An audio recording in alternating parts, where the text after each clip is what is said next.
महोदय, ये विषय ऐसा है कि ये न्यूट्रल विषय है और इसमें राजनीति की कितनी गुंजाइश है मैं नहीं जानता हूँ, और मैं प्रयास करूँगा कि इसको राजनीति से बाहर रखने का, और नहीं चलता है उतना भारी।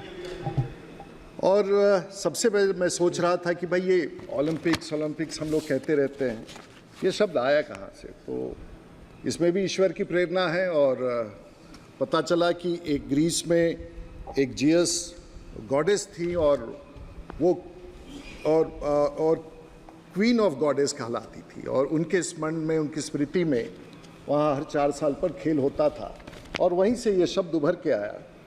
और आस्ते आस्ते इसकी परिभाषा बदलती चली गई। वो प्रतिस्पर्धा के दृष्टिकोण से देखा जाने लगा, वो गुणवत्ता के नाम से देखा जाने लगा, वो एक सौम्यता का वातावरण पैदा करने के लिए दुनिया भर में एक ऐसा मानक स्थापित हुआ। और वहीं से बढ़ते बढ़ते पहला लगभग 776 बीसी में पहला ओलंपिक्स गेम्स का आयोजन किया गया, इसी भगवान के प्रेरणा से, इसी भगवान के लिए। और उसके पश्चात तक लगभग कई हजार वर्षों तक इसे ओलंपिक्स नहीं किया गया। उसके पश्चात पहला ओलंपिक्स जो पूरी दुनिया में हुआ वो 1896 में हुआ। वो सिर्फ मात्र यूरोपियन देशों के लिए था। उसके बाद अमेरिका का उसमें प्रवेश हुआ और फिर आस्ते आस्ते पूरी दुनिया के लिए वो खोला गया। अगर आप एक सबसे खास कैलेंडर आज पूरे भारतवर्ष के सामने भी है, पूरी दुनिया के सामने में, जो पहला 1896 में पहला ओलंपिक्स गेम हुआ, उसके बाद दूसरा जो ओलंपिक्स गेम हुआ वो 1900 में पेरिस में हुआ। उसके पश्चात तीसरा भी जो हुआ वो पेरिस में हुआ, और अब जो हो रहा है 124 वर्ष के बाद फिर पेरिस में हो रहा है। यानी कि कितने दशक निकल गए, so many generation passed away and the ethics of Olympics remains the same। और आज when we are talking about in this parliament, it is something which is, और पूरे दुनिया में सिर्फ ओलंपिक्स 2 या 3 बार नहीं हो पाया। एक तो फर्स्ट वर्ल्ड वॉर के समय नहीं हो पाया, उसको लोगों ने बंद कर दिया, और दूसरी 2 बार जब ओलंपिक्स नहीं हुआ वो वर्ल्ड वॉर 2 के समय, लगभग वो था 1940 और 44 में। तो दुनिया के इतिहास में मात्र 3 बार ओलंपिक्स नहीं हुआ है, वो 3 ओकेजन है। और उसके बाद ओलंपिक्स के भी श्रृंखला में परिवर्तन आया। फिर ओलंपिक्स एक ही समय 2 स्थानों पर हुआ करता था। पहला एक समर जहाँ पर गर्मी होती थी उसी समय, दूसरे क्षेत्र में जहाँ ठंड होता था तो वहाँ विंटर ओलंपिक्स के नाम पर एक ही समय में ओलंपिक्स 2 स्थानों पर होने लगा। और वो आकर के 1994 में ये प्रथा बदल दी गई। और ये प्रथा बदलने के बाद उसमें ये तय हुआ कि हर 2 साल पर अब ओलंपिक्स होगा। जो समर ओलंपिक्स होगा वो 2 साल पर होगा, और विंटर ओलंपिक्स 2 साल पर होगा। शायद बहुत लोग, तो हमारे मित्र लोग कह रहे थे कि भाई तैयारी नहीं है। हो सकता है हमारी तैयारी नहीं है, तो चलिए कम से कम विंटर ओलंपिक्स जो अगले बार होने वाला है उसमें हम सब लोग मिलकर अच्छी तैयारी करा दें। तो शायद आप सब भी चलेंगे और हम सब लोग भी सदन में बैठेंगे, तो हमारी तैयारी अच्छी हो, तो उसकी तैयारी हम लोग करा ले तो बहुत ही अच्छा है। और भारत की भागीदारी ओलंपिक्स में कब से है? और शायद हम लोग अंग्रेज़ों का जब यहाँ राज था तो सबसे पहला ओलंपिक्स में भागीदारी भारत का अंग्रेज़ों के शासन के दौरान 1900 में हुआ था, यानी कि आज से लगभग 124 साल पहले। और उस समय हुआ था, और उस समय भी हमें वहाँ पर उस समय भी एक एथलेटिक्स में नॉर्मन नाम का व्यक्ति था जो भारत का प्रतिनिधित्व कर रहा था, उसे एक सिल्वर मेडल मिला था। तो सोचिए 1900 में जब हमारा देश आज़ाद नहीं था, और उतना ही नहीं, आज़ादी के 3 बार पहले भारत को हॉकी में गोल्ड मेडल मिला है जब अंग्रेज़ों का शासन था। और आज़ादी के तुरंत बाद 1948 में भी भारत को गोल्ड मेडल मिला है। अब ये सोचना होगा कि 1948-50, अब आप कहिए कि राजनीति कर रहे हैं। 1950 से लेके 2014 तक हॉकी में तो हम लोग कभी गोल्ड मेडल लेके नहीं आए, और हमारा शासन तो था नहीं। अब ये आप कहिएगा कि भाई, आप कहिएगा कि उनका शासन था, हम उसको कहना नहीं चाहें। लेकिन भारत एक 125 करोड़ के देश में हम लोग तो एक स्थान पर थे ही बहुत आगे, लेकिन उसके बाद से वहाँ से हम लोग नीचे चलते आए। और हमें इतिहास में जाना पड़ेगा। और जमशेदजी टाटा के बारे में हम लोग चर्चा करते हैं। जमशेदपुर लेकिन सबसे पहले भारत में उस व्यक्ति का हम लोग स्मरण जरूर करें जो टाटा परिवार का शीर्ष हुआ करता था। और 1920 में, और ये बात कहने योग्य है कि आज़ादी के पहले इस देश में दोराबजी टाटा, जो जमशेदजी टाटा के संभवतः पिता थे, उन्होंने ओलंपिक्स कमेटी का गठन किया। और जो जिमखाना क्लब पूना था, वहाँ ओलंपिक्स के खिलाड़ियों का पुणे में सबसे पहला ट्रायल किया और सबसे पहले भारत का 5 लोगों का कंटिंजेंट इंटरनेशनल ओलंपिक्स में गया। तो सोचिए वो व्यक्ति उस समय, अब कई बार मैं पॉलिटिक्स में बैठ के सोचता रहता हूं कि हम नेताओं के साथ कमी क्या है और क्यों कई बार हम लोग कहते हैं कि प्रशासक हम पर हावी है, लेकिन एक ऐसा क्षेत्र है जहां हम पर प्रशासक हावी नहीं है, वो स्पोर्ट्स का है।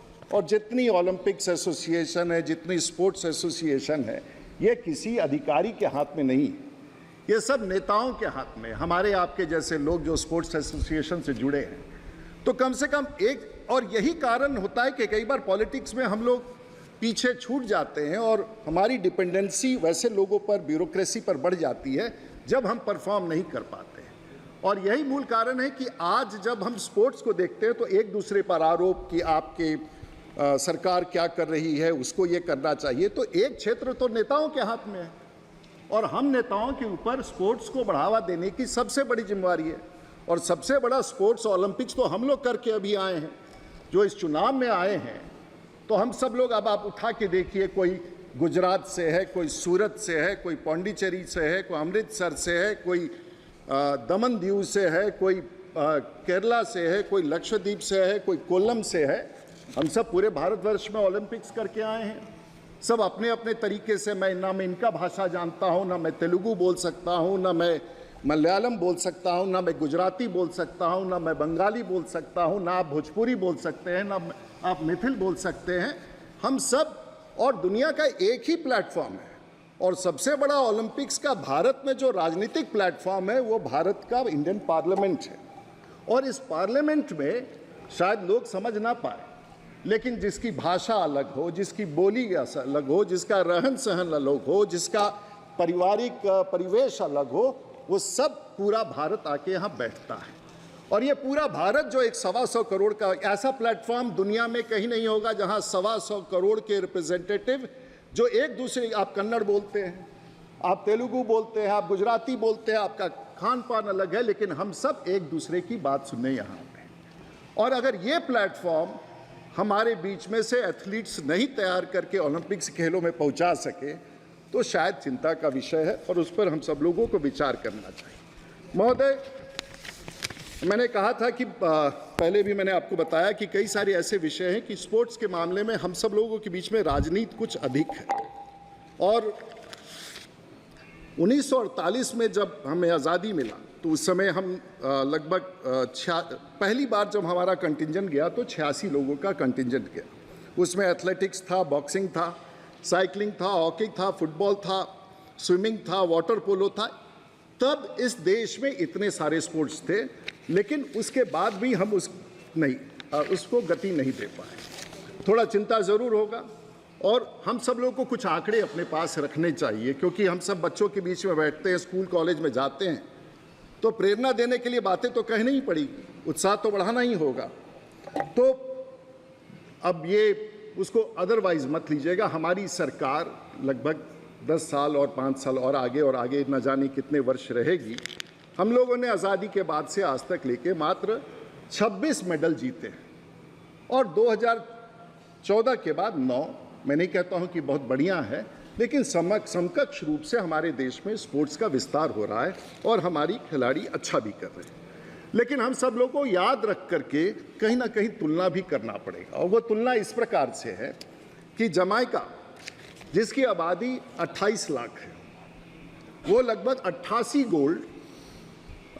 88 मेडल ले जा चुका है, जिसमें से 26 गोल्ड है।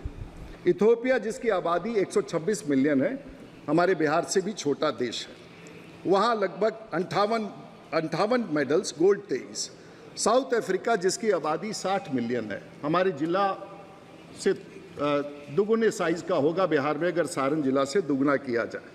वहाँ लगभग 91 मेडल्स, गोल्ड 27। ताइवान जिसकी आबादी 23 मिलियन है, उन्होंने 120 मेडल लिए हैं, जिसमें से 28 गोल्ड। अमेरिका का छोड़ दीजिए, जर्मनी का छोड़ दीजिए, फ्रांस का छोड़ दीजिए, रशिया का छोड़ दिए, यूएसए दुनिया में सबसे ज़्यादा, उसके बाद जर्मनी, उसके बाद फ्रांस, उसके बाद रशिया, ये सूची अलग है। हम लोग अपने आप को तो कई बार कमज़ोर महसूस भी करते हैं, लेकिन हमें विश्वास है कि देश के प्रधानमंत्री जी के नेतृत्व में और आने वाले दिनों में हमारे बीच में जो प्रतिस्पर्धा है, लेकर के हम उसे आगे बढ़ेंगे। और इसका एक वाणिज्यिक दृष्टिकोण भी है अध्यक्ष महोदय। वाणिज्यिक दृष्टिकोण है कि अगर आप एक ओलंपिक्स की तैयारी करते हैं तो निवेश जो उस देश में आता है, हम लोग अगर लंदन ओलंपिक्स की बात देखें तो 1.25 लाख करोड़ का निवेश आया 3 साल के भीतर। रियो का अगर हम देख लें, जहां ओलंपिक्स हुआ, वहां लगभग 1,12,000 करोड़, टोक्यो ओलंपिक्स में 1,07,000 करोड़। तो बहुत निवेश आता है और निवेश के साथ साथ आने वाले दिनों में कई चीज़ों का विस्तार होता है। कॉमनवेल्थ गेम्स के बारे में हम लोग बहुत कुछ चर्चा करते हैं, कमियां हुई होंगी, जांच बैठा होगा, लोग जेल गए होंगे, लेकिन अंततः इस बात का तो हमें स्मरण करना ही पड़ेगा कि एक बड़े इवेंट के आने के कारण, आज मुझे याद है जब मैं इस देश में सिविल एविएशन मिनिस्टर था और मैं वाजपेयी जी की सरकार में कैबिनेट में था, तो उस समय जब बात हो रही थी और ये 2000 कॉमनवेल्थ गेम्स शायद 10-11 के आसपास आया हो, उस समय जब मैं माननीय प्रधानमंत्री जी के पास उस समय गया तो मैंने उनसे कहा कि साहब आने वाले, उस समय कॉमनवेल्थ गेम्स की चर्चा शुरू हो गई थी, और जब हमने उस समय कहा कि, और उस समय ब्रजेश मिश्रा शायद उनके प्रिंसिपल सेक्रेटरी, हाँ वही हुआ करते थे, उनके सामने बात हो रही थी। मैं उस समय नया मंत्री बना था, भारत सरकार में सिविल एविएशन का प्रभार था, और जब मैंने कहा कि आने वाले दिनों में भारत में कॉमनवेल्थ गेम्स होने वाले हैं, हमें नई एयरपोर्ट्स की ज़रूरत होगी, वाजपेयी जी ने उस विषय को सुना। उन्होंने कहा रूडी जी ये क्या कर रहे हैं? हमने साहब इन्हें प्राइवेटाइज करना होगा, बड़ा एयरपोर्ट बनाओ। और उस समय में 2003 में अटल बिहारी वाजपेयी ने कहा कि रूडी जी जो बात कह रहे हैं, अगर देश को बढ़ाना है, देश में कॉमनवेल्थ गेम्स होगा, देश में ओलंपिक्स होगा, तो हमें खूबसूरत हवाई अड्डों की ज़रूरत पड़ेगी। और उसी दिन उस हवाई अड्डा का, चाहे वो दिल्ली और मुंबई हवाई अड्डा हो या बेंगलोर देवनाली हो या शमशाबाद हैदराबाद हो, उस दिन अटल बिहारी वाजपेयी ने उसका नींव रखा, क्योंकि उन्हें लगा कि आने वाले दिनों में कॉमनवेल्थ गेम्स हो। आज अगर देश के प्रधानमंत्री 2036 के लिए ओलंपिक गेम्स का बिड करना चाहते हैं, साहब भारत में गुजरात भी है, बिहार, आपने कहा बिहार में, हमारे मित्र वहाँ बैठे हुए हैं। मेरा चुनाव तो राष्ट्रीय जनता दल से था, आप 4 लोग जीत के आए हैं, मैं भी पिछले 40 साल से उसी पार्टी से लड़ रहा। थोड़ा सा पढ़ाई लिखाई तो जरूर करना चाहिए और अपने राज्य के प्रतिभा को पहचानना चाहिए। और उन्होंने कहा कि बिहार से ओलंपिक्स में कोई भी खिलाड़ी नहीं। महोदय मेरा आपसे एक विनती है, हमारी एक बेटी है, वो बिहार में एमएलए है, उसका नाम श्रेयसी सिंह है, और वो ट्रैप शूटिंग में पेरिस में ओलंपिक्स के खेलों में जा रही है, तो उसका आप संशोधन कर लीजिए, आप भूल गए। और हमारी बेटी है वो, दिग्विजय सिंह इस सांसद हुआ करते हैं, उनकी बेटी है, ट्रैप शूटिंग में एमएलए है वो, और वो एमएलए हमारे यहाँ जा रही है, तो थोड़ा संशोधन कर लीजिए। राष्ट्रीय जनता दल के लोगों से मेरा अनुरोध है कि थोड़ा पढ़ाई लिखाई शुरू कीजिएगा तो ठीक ठाक रहेगा इसका। लेकिन इतना चलता है राजनीति में, कोई बात नहीं, ये सब हम लोग थोड़ा सीनियर हैं, आप आए हैं तो हम लोग गाइड कर देंगे, कोई दिक्कत नहीं। नहीं ठीक है, सब इतना मतलब थोड़ा बहुत तो चलता ही है। तो दिग्विजय से अब आप लोग कहते हैं कि मेरिट, तो हमारे सामने एक टोपी पहन के व्यक्ति बैठे हैं, किसी को पता ही नहीं है हाउस में, इस सदन में भी तो ओलंपियन बैठा हुआ है, प्रसून बनर्जी साहब बैठे हुए हैं, ये भी ओलंपिक्स के खिलाड़ी हैं, बधाई देना चाहिए इनको। इनके साथ असलम शेर खान, नहीं याद होगा, असलम शेर खान जो मंत्री भी रहे, हॉकी में हमारे ओलंपियन रहे हैं। पीटी उषा हमारे बीच में आई, एथलेटिक्स में ओलंपियन रही हैं। हमारे बीच में डॉक्टर करनी सिंह 1952 से 1977 तक रहे, बीकानेर से, अरे साहब आप तो यही हैं मेरा, बीकानेर से हमारे 6 बार ओलंपिक्स में पार्टिसिपेट किए हैं। ऐसा दारा सिंह कौन नहीं पहचानता, रेसलिंग में 1960 में। हमारे बीच में राज्यवर्धन, जो कल तक हमारे मंत्री थे भारत सरकार में, आज बड़े अच्छे सरकार में वहाँ जयपुर में हैं, अच्छी सरकार में वो मंत्री हैं वहाँ, वो भी ओलंपियन रहे, कर्नल राज्यवर्धन सिंह राठौर। हमारे में नेताओं में हुनर का अभाव कहाँ है? लेकिन हम कई बार छोटी राजनीति, अभी तो 5 साल अगले चुनाव तक है, थोड़ी बड़ी राजनीति करके इस देश को अगले ओलंपिक्स में हम लोग आगे लेके चले। ललन बाबू बिहार के बारे में सोच ही रहे सामने बैठ के। दिलीप तिर्की हम सब भूल गए होंगे, 1996, 2000 में अटलांटा में, 2000 में और 2004 में एथेंस में।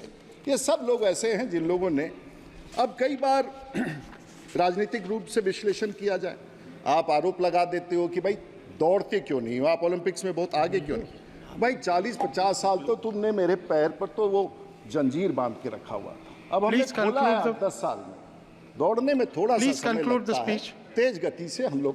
Please conclude the speech. आज तो पहला ही दिन है श्रीमान, 5 साल खींचना है। और अब मेरा मान्यवर आपसे अनुरोध है कि बाएं दाएं मत सुनिए, आप सीधे हम लोग की बात सुनिए। तो बाएं दाएं सुनने से पर गड़बड़ हो जाता है महाराज। महोदय ध्यान दीजिए, तो बस खत्म कर देते हैं। अब तो थोड़ा ही समय अभी शुरू हुआ, अभी तो 5 साल काटना है महोदय, तो थोड़ा थोड़ा करके तो इंट्रोडक्शन तो होने दीजिए।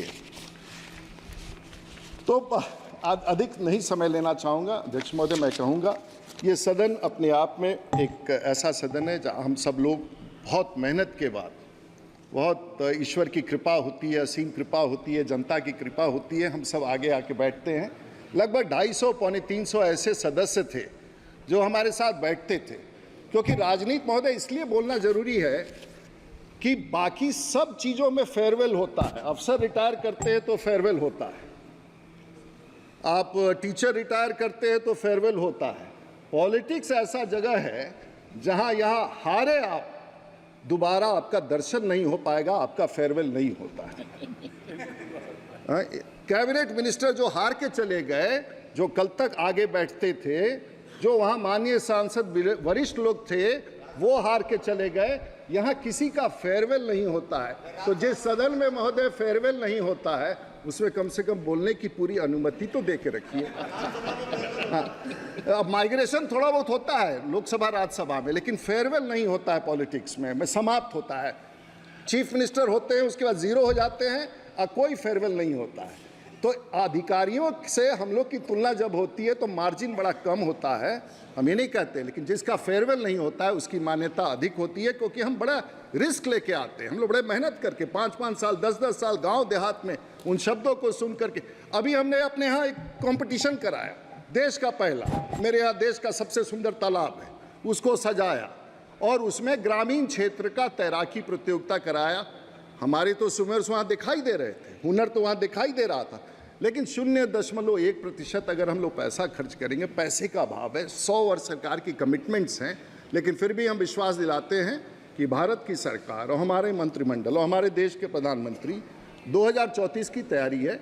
हम सब लोग के मिलजुल करके ऐसा एक दुनिया में अभियान चलाना चाहिए कि 2000 माझी जी हमनी के भी ऐसा अभियान चलावे के चाहिए कि पूरा दुनिया में भारत का जो पहचान बना है, 2034 का ओलंपिक्स भारत में हो, चाहे जहां हो, गुजरात में हो, औरंगाबाद में हो, बिहार में हो, लेकिन ये प्रेरणा और ये मोमेंटम बनाना चाहिए पूरी दुनिया में। और आज देश के प्रधानमंत्री के नेतृत्व में ऐसा वातावरण बना है।